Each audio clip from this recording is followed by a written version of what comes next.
하나님께서 우리에게 주시는 말씀은 마태복음 1장 18절에서 25절까지의 말씀입니다. 신약 성경 일면입니다. 마태복음 1장 18절에서 25절까지의 말씀을 제가 봉독해 드리겠습니다. 예수 그리스도의 나심은 이러하니라. 그의 어머니 마리아가 요셉과 약혼하고 동거하기 전에 성령으로 잉태된 것이 나타났더니 그의 남편 요셉은 의로운 사람이라 그를 드러내지 아니하고 가만히 끊고자 하여 이 일을 생각할 때에 주의 사자가 현몽하여 이르되 다윗의 자손 요셉아 내 아내 마리아 데려오기를 무서워하지 말라. 그에게 잉태된 자는 성령으로 된 것이라. 아들을 낳으리니 이름을 예수라 하라. 이는 그가 자기 백성을 그들의 죄에서 구원할 자이심이라 하니라. 이 모든 일이 된 것은 주께서 선지자로 하신 말씀을 이루려 하심이니 이르시되 보라 처녀가 잉태하여 아들을 낳을 것이요 그의 이름은 임마누엘이라 하리라 하셨으니 이를 번역한즉 하나님이 우리와 함께 계시다 함이라. 요셉이 잠에서 깨어 일어나 주의 사자의 분부대로 행하여 그의 아내를 데려왔으나 아들을 낳기까지 동침하지 아니하더니 나음의 이름을 예수라 하니라. 아멘. 오늘 말씀을 생각하면서 한번 따라하겠습니다. 예수님은 사람의 몸으로 오신 임마누엘의 하나님이십니다. 구약의 첫 번째 책이 창세기입니다. 창세기는 하나님의 창조를 말씀하시는데요. 하나님의 제네시스로 시작된 것처럼 신약의 첫 책도 예수님의 첫 창조, 곧 예수님의 새 제네시스로 시작되고 있습니다. 누구든지 예수님을 아브라함과 다윗의 자손으로 믿고 예수의 이름을 부르는 자는 구원을 받습니다. 죄와 사망으로 향하던 옛사람에서 의와 생명으로 향하는 새 사람이 예수 그리스도를 통해서 되어진 것입니다. 바로 예수님의 계보, 예수님의 제네시스, 예수님의 새로운 세계에 속한 사람, 바로 하나님의 자녀가 우리에게 이어지는 것입니다. 예수님을 믿는 우리가 바로 이 새로운 세상으로 부르심을 받은 새 이스라엘 사람이요 새 하나님 나라의 백성인 것입니다. 할렐루야. 지금 이 세상은 이 성탄에 각자의 왕을 높이고 각자의 우상에게 경배하는 것을 볼 수가 있습니다. 성탄의 주인이 누구인지에 대해서는 전혀 관심이 없고 그저 먹고 즐기는 것에 관심을 두고 있는 것을 볼 수가 있습니다. 하지만 우리는 오직 아브라함과 다윗의 자손으로 오신 예수님을 찬양합니다. 오직 우리의 왕이신 예수님을 기뻐하고 예수님께만 경배를 올려드리는 것, 이것이 성탄절의 믿음의 백성들의 자세인 것입니다. 참으로 이 성탄에 오신 우리 예수님, 바로 이 땅에 오신 왕이신 예수님께 온전한 찬양과 경배를 드리시는 저와 여러분 되시길 주님 이름으로 축복드립니다. 오늘 본문은 이 땅에 오신 예수님의 분명한 정체성과 예수님이 오신 목적이 무엇인지를 말씀하고 있는 것을 볼 수가 있습니다. 먼저 예수님은 죄에서 구원하시기 위해서 성육신 하신 하나님이심을 말씀하고 있습니다. 21절 말씀에 보면은 아들을 낳으리니 이름을 예수라 하라. 이는 그가 자기 백성을 그들의 죄에서 구원할 자이심이라 하니라 그랬습니다. 아들을 낳으리니 예수라 하라 그랬습니다. 천사가 가르쳐준 그 아이의 이름은 예수였는데요. 이는 그가 자기 백성을 그들의 죄에서 구원할 자이기 때문이라는 것입니다. 이 예수라는 이름은 히브리어로 예슈아라고 합니다. 또 헬라어로는 예수서 합니다. 예수서. 그래서 예수와 예수서 사실 같은 말입니다. 우리가 어디서 많이 들어본 이름이 아닙니까? 그죠? 우리가 아는 여호수아, 모세 후계자 여호수아와 같은 말입니다. 예슈아라는 것이죠. 여호수아가 바로 예슈아입니다. 그래서 예수님 당시에 헬라어로 번역된 구약 성경에 보면은 여호수아의 이름도 똑같이 예수로 번역되어 있는 것을 볼 수가 있습니다. 그래서 두 이름은 완전히 같은 이름인 것이죠. 여호수아와 예수아는 같은 이름입니다. 그래서 여호수아는 여호와의 구원하심 아니면 여호와 하나님께서 구원하신다라는 그런 의미인 것이죠. 바로 예수님은 우리를 죄에서 구원하여 주시는 하나님이시다라는 것입니다. 21절 하반절에 보니까 이는 그가 자기 백성을 그들의 죄에서 구원할 자이심이라 하니라 그랬습니다. 여러분, 감히 누가 이 하나님의 백성을 자기 백성이라고 말할 수가 있겠습니까? 또 누가 여호와의 백성을 감히 내 백성이라고 부를 수가 있겠습니까? 하나님의 백성을 자기 백성이라고 부를 수 있는 분은 딱 한 분이십니다. 바로 예수님께서 하나님 자신이라는 그런 의미인 것이죠. 그래서 신약의 예수, 즉 신약의 여호수아는 구약의 여호수아는 좀 달리 여호와의 구원하심을 보여주는 모형이나 예표가 아닙니다. 바로 예수님께서 여호와 하나님 그 자체라는 의미인 것입니다. 신약 시대에는 이 여호와 하나님께서 친히 예수의 이름으로 여호와가 구원하신다는 이름으로 이 땅에 오셨다라는 것입니다. 바로 예수님께서 죄에서 구원하여 주시는 하나님으로 오셨다라는 것입니다. 그런데 왜 여호와 하나님께서 굳이 인간의 몸으로, 그것도 여호와께서 구원하신다라는 예수의 이름으로 친히 이 땅에 오셨냐 이겁니다. 다시 21절 하반절에 보면은 이는 그가 자기 백성을 그들의 죄에서 구원할 자이심이라 하니라 그랬습니다. 바로 자기 백성을 죄로부터 구원하시는 것, 자기 백성을 죄로부터 건져내는 것, 이것을 친히 예수의 이름으로 이 땅에 오신 하나님의 목적이라는 것입니다. 하나님께서 사람의 몸으로 입으신 것, 하나님께서 왜 성육신 하셨겠습니까? 왜 낮고 낮은 인간의 몸으로 이 땅에 오셨냐 이겁니다. 제가 초등학교 5학년 때인가 여름에 강에서 이제 수영을 하고 있을 때 친구들과 같이 있었는데 초등학교 1학년인가 어린아이가 들어가지 말아야 되는데 들어갔습니다. 그래서 급류에 휩쓸려서 막 떠내려가고 있었어요.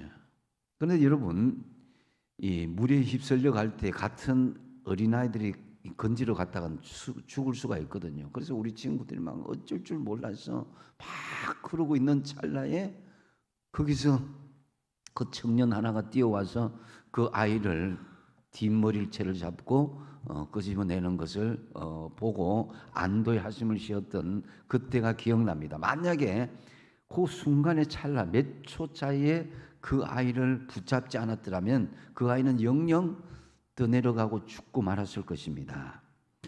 자, 여러분, 물에 빠져 죽어가는 사람을 살리기 위해서는 어떻게 해야 됩니까? 물속으로 들어가야 되는 거예요. 불 속에서 죽어가는 사람을 구원하기 위해서는 불 속으로 들어가야 됩니다.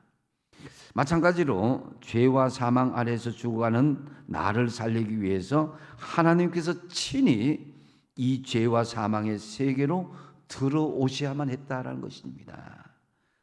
우리 인간을 구원하시기 위해서, 우리 인간을 건져내기 위해서 살아계신 하나님이 지금 우리가 있는 이 세상으로 뛰어 들어오신 사건, 그것이 바로 사람이 되신 하나님, 성육신하신 그런 사람 역사인 것입니다.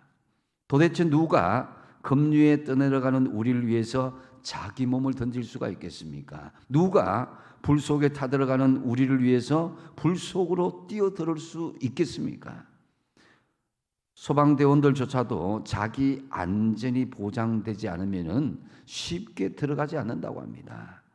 우리를 자기 목숨보다 훨씬 더 사랑하는 사람이 아니라면 죽음을 각오하고 위험 속으로 들어올 수 있는 사람은 사실상 없습니다.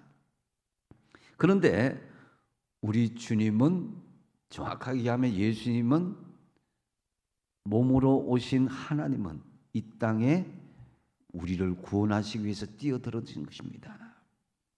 죽을 위험 속으로 뛰어들어오실 뿐만 아니라 우리를 위해서 자기 몸을 내어놓으셨습니다. 죽을 수밖에 없는 우리를 살려내시고자 자기 목숨을 십자가의 대속물로 내어놓으신 것입니다. 도대체 왜입니까? 그것은 바로 자기 백성을 죄에서 구원하려고, 자기 백성을 죄에서 건져내려고, 나를 죄에서 구원하기 위해서 하나님이 택하신 방법은 바로 하나님이신 이 하나님이 사람으로 되는 성육신하는 그런 역사인 것입니다. 그래서 하나님께서 친히 우리의 세상으로 들어와 나를 대신하여서 십자가에 돌아가시는 그 방법을 택하신 것입니다. 그래서 여러분, 이 성육신은 교리가 아니라 엄밀하게 보면은 하나님의 사랑의 절정입니다. 그것도 그냥 사랑이 아니라 불같은 사랑임을 볼 수가 있습니다. 하늘 영광 버리고 인간의 몸으로 오신 하나님의 낮아지심으로 수치와 모욕도, 심지어는 자신의 생명조차 아끼지 않으신 무한하신 희생의 사랑을 우리에게 보여주신 것입니다. 과연 어떤 사람이 이런 사랑을 할 수 있겠습니까? 도대체 얼마나 사랑해야 모든 것을 다 버리고 모든 것을 다 비우고 사람의 자리로 내려갈 수가 있겠습니까? 우리는 그 사랑을 도무지 헤아릴 수 없고 청량할 수 없습니다. 요한복음 3장 16절은 이렇게 선언하고 있습니다. 같이 한번 읽어보겠습니다. 시작. 하나님이 세상을 이처럼 사랑하사 독생자를 주셨으니 이는 그를 믿는 자마다 멸망하지 않고 영생을 얻게 하려 하심이라. 아멘. 바로 하나님께서 성육신하신 이 성탄은 하나님의 사랑의 표현입니다.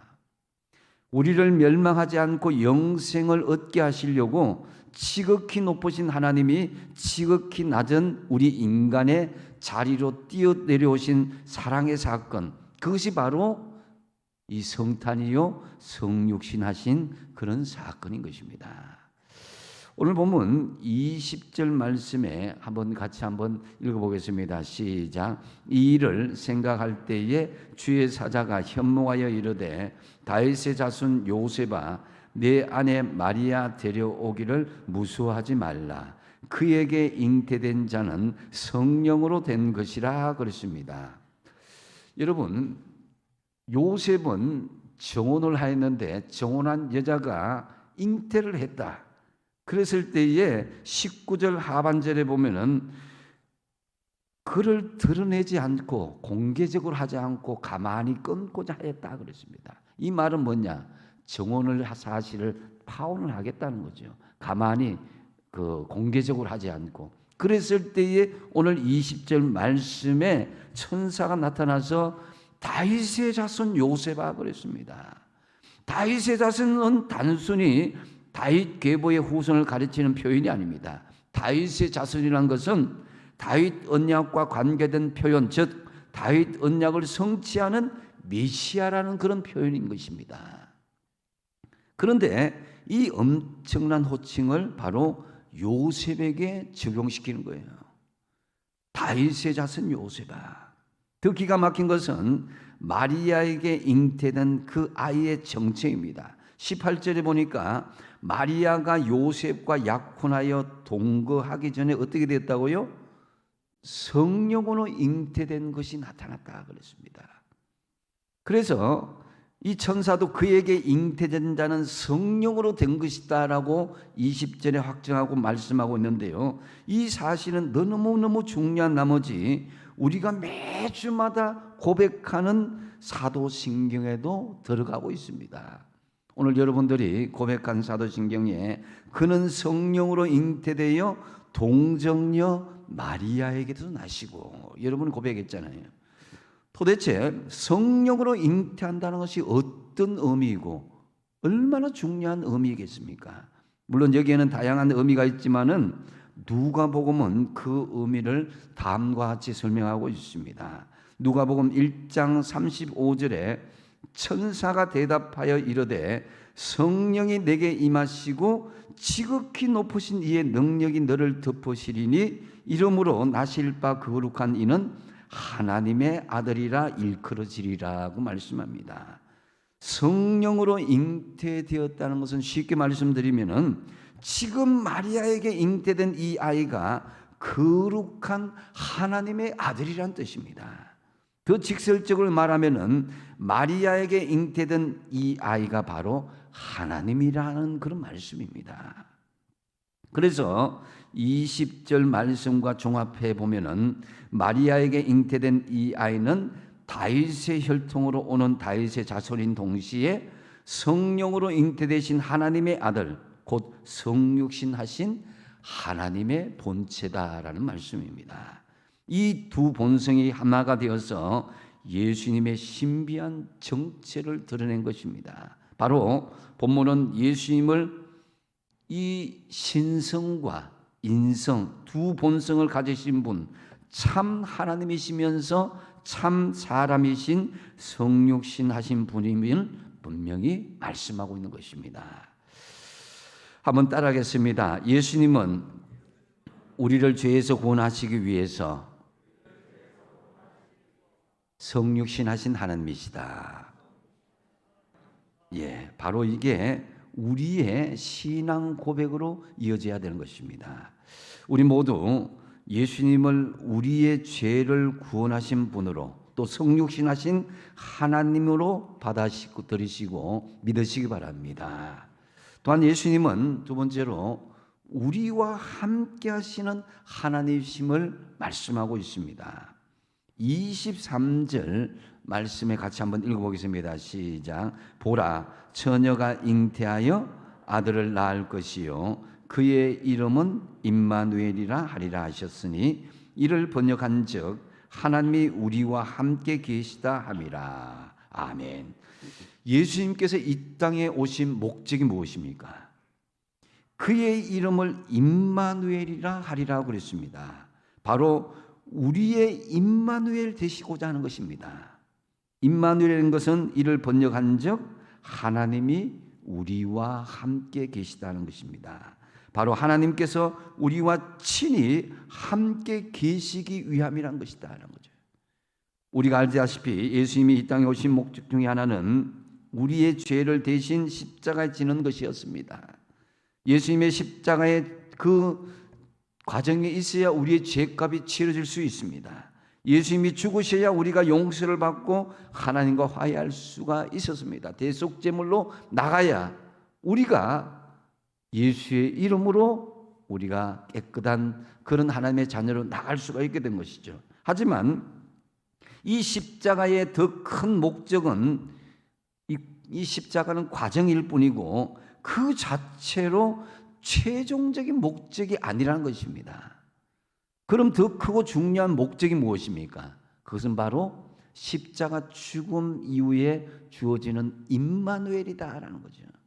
하나님께서 우리와 영원히 함께 하시기 위한 과정이 십자가의 죽음이고 최종적인 목적은 임마누엘 하나님이시다라는 거죠.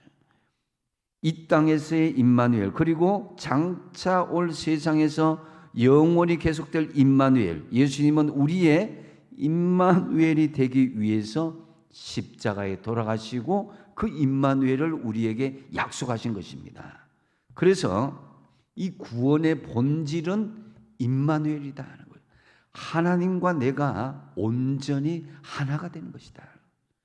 임마누엘을 이루기 위해서 우리가 십자가의 과정을 우리가 믿음으로 받아들이게 되는 것이다라는 거죠. 요한 1서 1장 1절을 보시면 예수님께서 사람의 몸을 입고 이 땅에 오신 것 자체가 임마누엘이었음을 말씀하고 있습니다. 태초부터 있는 생명의 말씀에 관하여는 우리가 들은 바요, 눈으로 본 바요, 자세히 보고 우리의 손으로 만진 바라. 예수님께서 육신의 몸을 입고 이 땅에 계시는 동안 요한은 태초부터 있는 생명의 말씀을 직접 듣고 자세히 보고 그것을 손으로 만졌다고 증언하고 있습니다. 옆에서 같이 식사하시고 대화를 나누시고 함께 주무시면서 같이 길을 걸으셨던 분이 바로 태초부터 계셨던 생명의 말씀이었다고 증언하고 있는 것입니다. 말 그대로 요한과 그 제자들과 함께 있었던 것은 바로 함께 계신 임마누엘 하나님을 경험하였던 예수님과의 그런 사건을 경험하였음을 간증하고 있는 것입니다. 그런데 여러분, 예수님의 임마누엘은 여기서 끝이 아니었습니다. 예수님은 이 땅을 떠나신 후에 더 위대한 임마누엘을 약속해 주신 것입니다. 그것이 요한복음 14장 16절에서 17절에 확인할 수 있는데요. 한번 찬찬히 같이 한번 읽어보겠습니다. 시작. 내가 아버지께 구하겠으니 그가 또 다른 보혜사를 너희에게 주사 영원토록 너희와 함께 있게 하리니. 17절. 그는 진리의 영이라. 세상은 능히 그를 받지 못하나니 이는 그를 보지도 못하고 알지도 못함이라. 그러나 너희는 그를 아나니 그는 너희와 함께 거하심이요 또 너희 속에 계시겠습니다. 아멘. 내가 또 다른 보혜사로, 위로자이죠. 이 위로자는 바로 보혜사 성령을 말씀하고 있는 것입니다. 그는 진리의 영이라. 세상을 그를 받지 못하고 세상이 보지도 못하고 알지도 못하지만은 너희 곧 하나님의 영, 그 성령을 받은 너희는 안다는 것입니다. 성령은 너희와 함께 거하고 너희 속에 계신다고 말씀하고 있습니다. 무엇에 대한 약속입니까? 바로 우리 주님께서 죽으시고 부활하시고 성천하신 후에 부어질 성령의 약속의 말씀인 것입니다. 그래서 사도행전 2장 33절에 보면은 하나님이 오른손으로 예수를 높이시며 그가 약속하신 성령을 아버지께 받아서 너희가 보고 듣는 이것을 부어주셨느니라. 무엇을 부어주셨다고요? 성령을 우리에게 부어주셨느니라. 지금 우리에게 임하신 성령은 바로 임마누엘의 하나님의 성취인 것입니다. 영원히 함께 하시는 하나님의 성취이신 것입니다. 우리가 하나님의 성전이 되어서 성전 안에 계신 하나님의 영, 이것이 우리와 영원히 함께 있고 장차 우리가 천국에 들어갈 때에 영원한 하나님의 성전에 이르기까지 우리가 영원히 함께하는 하나님의 영이 우리와 임재하는 것을 표현하고 있는 것입니다. 그래서 하나님께서 우리와 함께 계시는 임마누엘의 하나님이 되시고자 하는 것은 우연히 이루어진 것이 아니라 하나님께서 미리 스스로 예정하시고 작정하신 것이라는 것을 알 수가 있습니다. 22절 말씀에 보니까 이 모든 일이 된 것은 주께서 선지자로 하신 말씀을 이루려 하심이니 이르시되 그랬습니다. 이미 구약 시대에 수많은 계시와 예언을 통해서 선지자를 통해서 약속하신 것인데 그 중에서도 이사야서 7장 14절의 성취의 말씀이죠. 한번 읽어보겠습니다. 시작. 그러므로 주께서 친히 징조를 너희에게 주실 것이라. 보라, 처녀가 잉태하여 아들을 낳을 것이요 그 이름을 임마누엘이라 하리라. 아멘. 예수님은 우리와 함께 하시는 임마누엘의 하나님을 성령으로 주심으로 그것을 성취하실 것을 계시하고 말씀하셨습니다. 늘 임마누엘 하시는 하나님, 성령님과 동행하시는 저와 여러분 되시기 바랍니다. 이제 말씀을 정리합니다. 결혼을 약속한 후에 마리아가 잉태하였다는 소식을 들은 요셉, 여러분 만약에 내가 결혼을 약조한 어떤 배우자가 있는데 그 배우자가 임신이 되어서 나타났다 하면 어떻게 하겠습니까? 이 요셉의 선택은 두 가지가 있었습니다. 하나는 천사의 말을 무시하고 마리아를 버리는 것입니다. 또 하나는 천사의 말을 믿고 마리아를 데려와서 보호하는 것입니다. 근데 마리아는 어떤 선택을 했습니까? 24절, 25절 말씀에 보니까 요셉이 잠에서 깨어 일어나 주의 사자의 분부대로 행하여 그의 아내를 데려왔으나 아들을 낳기까지 동침하지 아니하더니 나음의 이름을 예수라 하니라. 할렐루야. 이 두 절은 짧은 구절이지만 요셉의 진정한 믿음을 볼 수가 있습니다. 임마누엘의 예수님을 믿음으로 받아들인 것입니다. 요셉은 천사의 말을 받아들이고 믿음으로 아내 마리아를 데려와서 아들을 낳기까지 동침하지 않았다는 것은 바로 하나님과의 그런 영적인 관계에서 그저 이제 물리적인 부부의 관계가 아니라 하나님이 몸으로 오신 그것을 인정하고 있는 것을 볼 수가 있습니다. 그래서 아들을 낳았을 때의 천사의 말대로 그 이름을 예수라 지었다 그랬습니다. 요셉은 믿고 순종함으로 임마누엘의 복을 받았음을 볼 수가 있습니다. 요셉은 비록 이 땅에서 그렇게 오래 살지는 못했지만 믿고 순종한 결과 그 남은 모든 인생은 임마누엘의 인생이었습니다. 요셉은 마리아와 함께 우리 주님을 낳고 우리 주님을 양육했고 우리 주님을 돌보고 심지어 우리 주님을 가르치기까지 했습니다. 말하고 건너법을 가르쳤고 조금 자랐을 때는 목수의 일도 가르쳤습니다. 우리 주님과 함께 식사하고 대화하고 잠이 드는 모든 순간이 요셉에게는 하나님과 함께하는 가장 복된 시간, 임마누엘의 시간이었습니다. 만약 요셉이 하나님의 말씀을 믿지 않았더라면 또 순종하지 않았더라면 이 같은 임마누엘의 복은 그에게 있지도 않았을 것입니다. 우리도 마찬가지로 믿지 않고 순종하지 않는 자에게는 하나님의 함께하심, 임마누엘이 있을 수가 없습니다. 하지만 임마누엘 예수의 이름으로 이 땅에 오신 그분을 믿고 영접하는 자는 바로 내가 있는 그 자리에서 함께하시는 임마누엘의 예수님을 만나게 될 것입니다. 그리고 바로 그 자리에서부터 모든 인생을 예수님과 함께 걸어가게 될 것입니다.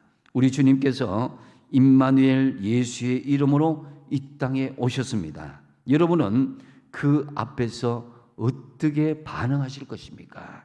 오늘 주신 말씀대로 예수님은 죄에서 구원하시기 위해서 성육신 하신 하나님으로 인정하시고 받아들이시고 영접하시기 바랍니다. 예수님은 우리의 죄를 구원하신 분이요 성육신 하신 분입니다. 또한 예수님을 우리와 함께 하시는 임마누엘의 하나님으로 받아들이시기 바랍니다. 약속대로 예수님은 우리에게 성령님을 선물로 주셨습니다. 지금도 늘 임마누엘 하는 하나님, 성령님과 동행하시는 저와 여러분이 되십시오. 참으로 우리 모두 우리의 죄를 구원하시기 위해서 성육신 하시고 성령으로 늘 임마누엘 하시는 하나님 앞에서 그 안에서 기쁘고 복된 성탄절이 될 뿐만 아니라 저와 여러분의 영원한 그 인생이 되시기 바랍니다. 기도하겠습니다.